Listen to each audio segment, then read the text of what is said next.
Hello guys WhatsApp, সবাই কেমন আছো? আশা করি ভালো আছো। আমি আছি চেন্নাই। এটা আমাদের নতুন সাইট, দুদিন হলো চালু হওয়া।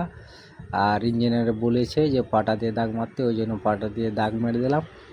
আর এটা আমার নতুন স্টাইল, মানে সিল ঢালাই করব তো, মানে একাই একাই ঢালাই করা হবে, কাউকে পাটা ধরতে হবে না। কাজটা কেমন হচ্ছে বন্ধুরা তোমরা কমেন্ট বক্সে জানাও। মশলা ঢেলে দিলাম, এবারে একাই একাই কাজটা করা হবে, কোনো লেবার লাগবে না, কোনো কাউকে লাগবে না, একাই একাই ঢালা হবে। এই তো এইগুলো একাই একাই ঢাললাম। বন্ধুরা কেমন হয়েছে তোমরা কমেন্ট বক্সে নিশ্চয়ই জানাও। এখন খাওয়ার টাইম হয়ে গেছে, আমরা খেতে যাব। খাওয়া দাওয়ার পর সব ঘুমাচ্ছে, আমি ঘুমাই না, আমি বাইরে বসি। আর ঘুমালে কিন্তু শরীরটা খুব খারাপ করে, মানে কাজে লাগার খুব ইচ্ছে করে না। আর এই যে আমাদের লাক্সারি রুম, আমাদের হিরোরা বাচ্চা ছেলের মতন ঘুমাচ্ছে দেখো বন্ধুরা। আর আমাদের এই তো হেলিকপ্টার, খাওয়া দাওয়ার পর কাজে লাগবো, সব রেডি, ভাড়া কমপ্লিট, ইট চাপানো কমপ্লিট হয়ে গিয়েছিলো।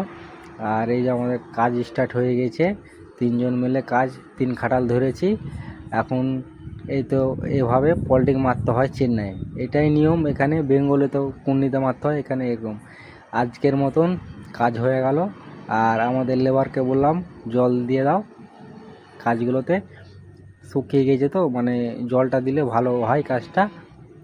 আর আজকের মতন ব্লগটা এখান থেকে শেষ বন্ধুরা। টাটা বাই বাই, ভালো থেকো।